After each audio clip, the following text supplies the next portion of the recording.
Hello students, this is CA Karishma Bansal from my future academy. आज अपन लोगों को फेडरिक विंसलो टेलर के प्रिंसिपल्स ऑफ साइंटिफिक मैनेजमेंट पढ़ना है। पहले मैं तुम लोगों को बताती हूँ फेडरिक टेलर के कुछ बैकग्राउंड के बारे में। फेडरिक टेलर एक अमेरिकन मैकेनिकल इंजीनियर थे जिनका क्लासिकल थॉट में बहुत ज़्यादा इंपॉर्टेंट पूरे उनका कंट्रीब्यूशन रहा है। उन्होंने एक कंपनी ज्वाइन की थी, एक फैक्ट्री ज्वाइन की थी उसके बाद थोड़े टाइम बाद उस कंपनी के उनको मैनेजर बना दिया गया था। वो कंपनी का नाम था बेथलेम स्टील कंपनी। हुआ क्या ना, उस टाइम है ना बहुत ज़्यादा ट्रेडिशनल अप्रोच फॉलो किया जा रहा था वर्कर से काम निकलवाने के लिए। तो F.W. टेलर ने बोला ये ट्रेडिशनल मेथड को हटाओ, आप साइंटिफिक मैनेजमेंट टेक्निक्स लाओ ताकि हम लोग हमारे वर्कर्स से बेस्ट काम करवा सके। अब ये ट्रेडिशनल मेथड क्या था, ये साइंटिफिक मेथड क्या था, वो समझते हैं। ट्रेडिशनल मेथड में क्या होता था ना, दो यूनिट्स होती है, एक होते हैं ओनर्स, एक होते हैं वर्कर्स। ओनर्स मतलब जो मैनेजर होते हैं, वर्कर्स मतलब जो एक्चुअली काम करते हैं। ओनर का पर्पस होता है प्रॉफिट कमाना, वर्कर्स का काम होता है ज़्यादा के ज़्यादा वेजेस या सैलरी कमाना। इस वजह से हमेशा दोनों में कॉन्फ्लिक्ट चलता आया है। टेलर ये बोलता है कि ट्रेडिशनल मेथड में क्या होता है ना, थंब रूल के हिसाब से काम होता है। मतलब एम्प्लॉयज को बिल्कुल भी सोचने या फिर कुछ भी विचारने का या इनिशिएटिव लेने का कोई बोलते ना उनको मौका ही नहीं दिया जाता। जो उनको ऑर्डर दिए गए हैं उनको सिर्फ और सिर्फ वो फॉलो करने हैं बिना कुछ सोचे समझे। तो इसको बोलते थे ट्रेडिशनल मेथड, जहाँ पे वर्कर की कोई वॉइस ही नहीं होती थी। इसको बोलते थे रूल ऑफ थंब। अब इस चीज़ की वजह से वर्कर बिल्कुल मोटिवेट नहीं होता था। इस वजह से टेलर ने एक नया कंसेप्ट इंट्रोड्यूस किया जो एक साइंटिफिक अप्रोच है। उसने उस अप्रोच को उसने बोला साइंटिफिक मैनेजमेंट। क्या बोला? Scientific management. साइंटिफिक मैनेजमेंट में क्या होता है ना, एक मेंटल रिवॉल्यूशन किया जाता है। मेंटली इस तरह से अपने एम्प्लॉयज़ लोगों को बोलते हैं ना चेंज किया जाता है ताकि उनके मन में अपने ओनर के खिलाफ या ओनर के मन में अपने एम्प्लॉय के खिलाफ कुछ भी गलत नहीं है। मेंटल रिवॉल्यूशन उनको इस तरह से प्रिपेयर किया जाता है कि वो लोग मैक्सिमम अपना दे, वो लोग एफिशिएंटली काम करें और वो लोग बिल्कुल भी बोलते हैं ना कुछ भी कॉन्फ्लिक्ट ना करें अपने ओनर्स के साथ। चलो स्टार्ट करते हैं डेफिनेशन से। Taylor defines scientific managers as knowing exactly what you want your man to do and then see that they do it in the best and cheapest way। क्या बोल रहे हैं? साइंटिफिक मैनेजमेंट मतलब आपको पता होना चाहिए कि आपके मैन से आपको क्या काम करवाना है। एक बार आपको ये पता चल गया कि आपके मैन से आपको क्या काम करवाना है, उसके बाद आप ये देखिए कि आपने जो उनको काम अलोकेट किया है वो लोग वो सही से कर रहे हैं कि नहीं कर रहे हैं। Since Frederick Taylor himself was an engineer, he found that till the workers will not get higher and motivated wage rate, they will not work efficiently. Frederick Taylor भी एक फैक्ट्री में काम कर चुके हैं। उन्होंने बोला जब तक ये जो हमारे वर्कर्स हैं ना उनको एफिशिएंट और सही वेजेस नहीं मिलेंगे तब तक वो लोग एकदम अच्छे से काम नहीं करेंगे। अब अच्छे से काम करवाने के लिए उनको अच्छा वेजेस देना पड़ेगा। बट एक बात बताओ यार, साइंटिफिक मैनेजमेंट बोलता है कॉस्ट भी लोअर करो, वेजेस भी हाई करो। यार वेज हाई कर दोगे तो कॉस्ट लो कैसे होगा? तो इसने टेलर ने क्या बोला, आप लोग सबकी वेजेस मत बढ़ाइए। आप क्या कीजिए, जो वर्कर एक बोलते ना मिनिमम लेवल से अच्छा काम कर रहा है सिर्फ और सिर्फ उसकी वेजेस बढ़ाइए, और जो वर्कर अच्छा काम नहीं कर रहा उसको मोटिवेट कीजिए कि यार अगर तू भी अच्छा काम करेगा तो जैसे हमने उसकी वेजेस बढ़ाई है, हम जैसे उसको एक्स्ट्रा पे कर रहे हैं हम तेरे को भी एक्स्ट्रा पे करेंगे। तो इस तरह से अपने वर्कर को मोटिवेट करो। देखो उसने क्या क्या चीज़ें बोली। Each worker should be assigned work as per his mental and physical ability। Her worker को उसकी मेंटल और फिजिकल एबिलिटी के हिसाब से ही उसको काम दीजिए। Each worker should be instructed to perform maximum। Her worker को बोलिए आप जितना मैक्सिमम और जितना अच्छे से परफॉर्म कर सकते हैं अपनी फील्ड के अंदर उतना कीजिए, और जब वो एकदम अच्छे से परफॉर्म करे तब आप उसको एक्स्ट्रा वेजेस दीजिए 30% से 100%, जितना आपको फिजिबल लगे, जो आपके प्रोडक्शन कॉस्ट के अंदर सूट हो। समझ आया? अब आते हैं principle of scientific management. Frederick Taylor के प्रिंसिपल में हार्मनी मेंटेन करने का बहुत इंपॉर्टेंट पर्पस था। हार्मनी मतलब ओनर्स और एम्प्लॉयज़ के बीच में कोई क्लैश ना हो, ठीक है। He provided scientific management principles which are as under. उसने साइंटिफिक मैनेजमेंट प्रिंसिपल्स बताए, उसने 8 साइंटिफिक मैनेजमेंट प्रिंसिपल बताए जो ये है। सबसे पहले साइंटिफिक मेथड। उसने बोला कि कोई भी काम करने से पहले उसको साइंटिफिकली सोचो कि भाई ये काम है, ये वर्क है, ये वर्क को कौन सबसे अच्छे से कर सकता है और किस तरह से उसको अपन अच्छे से कर सकते हैं। तो देखो पढ़ो, to do work scientific method should be adopted. Traditional method को छोड़ के ये देखो कि वो पर्टिकुलर काम बेस्ट वे में कैसे हो सकता है। आगे प्लानिंग एंड इम्प्लीमेंटेशन, वर्कर को प्लानिंग का काम मत दो, वर्कर को सिर्फ और सिर्फ इम्प्लीमेंटेशन का काम दो।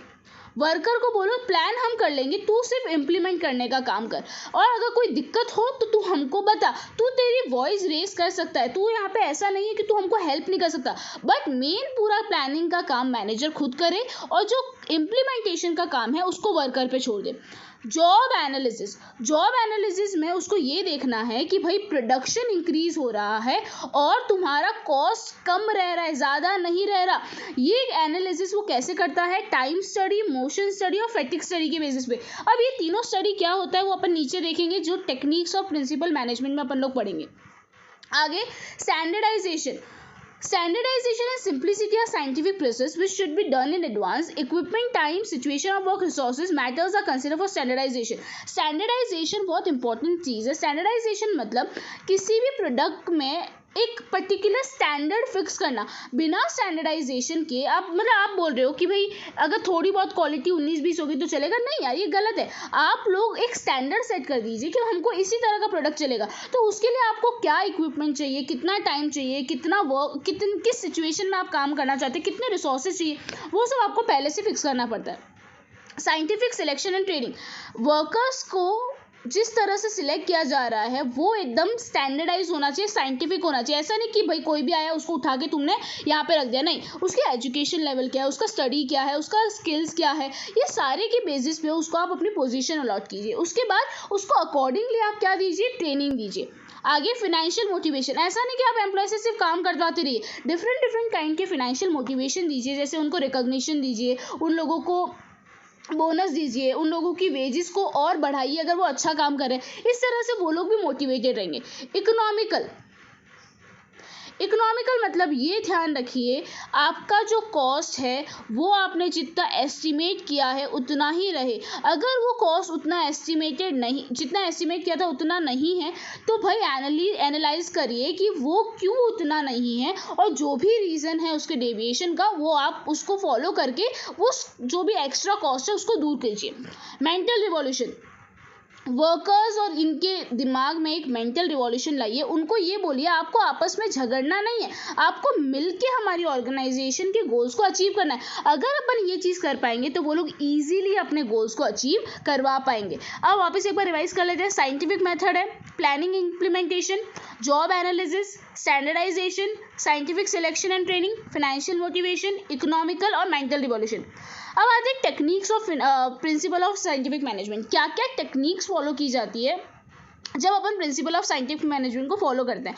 सबसे पहले टाइम स्टडी मतलब scientific study being done for the time required to complete certain part of task. Whatever time is decided to finish this work in a normal circumstances is called standard time. As per Taylor, a task should be finished in a prescribed time, and its careful study is time study. Time study is useful for optimum use of production equipment and achieving AIIMS timely. क्या बोल रहे हैं, time study मतलब अगर कोई particular काम है तो वो काम कितने टाइम में हो जाना चाहिए उसको हम बोलते हैं स्टैंडर्ड टाइम, और ये स्टैंडर्ड टाइम के रिलेटेड स्टडी करने को हम बोलते हैं टाइम स्टडी। वापस कोई एक पर्टिकुलर काम कितने टाइम में हो जाना चाहिए उसको हम बोलते हैं स्टैंडर्ड टाइम। स्टैंडर्ड टाइम के रिलेटेड स्टडी करने को हम क्या बोलते हैं, टाइम स्टडी। इतना समझ आया। टाइम स्टडी की वजह से अपन लोग अपना प्रोडक्शन एकदम ऑप्टिमम लेवल पे कर पाएंगे और सही टाइम पे बिना कोई टाइम वेस्ट किए कर पाएंगे।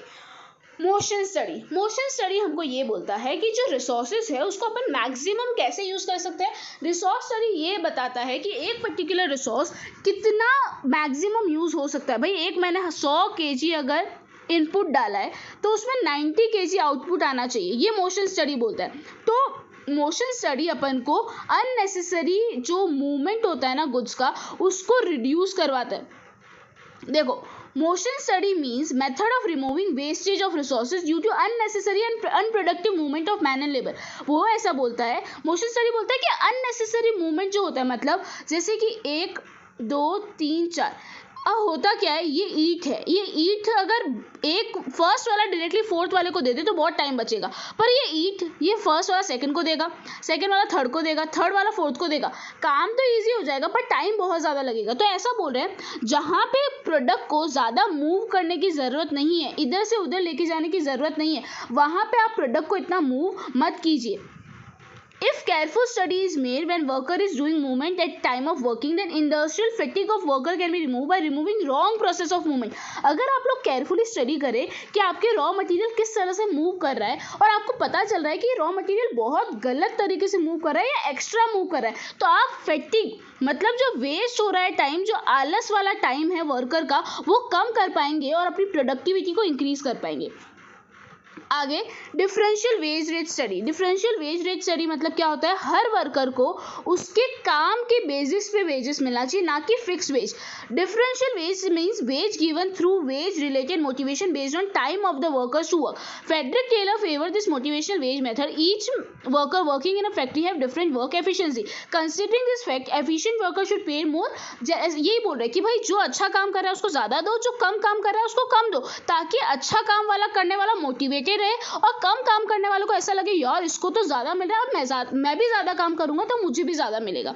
तो इस तरह से ये तीन टेक्निक्स है साइंटिफिक मैनेजमेंट की, एक टाइम स्टडी, एक मोशन स्टडी और एक डिफरेंशियल वेज रेट स्टडी।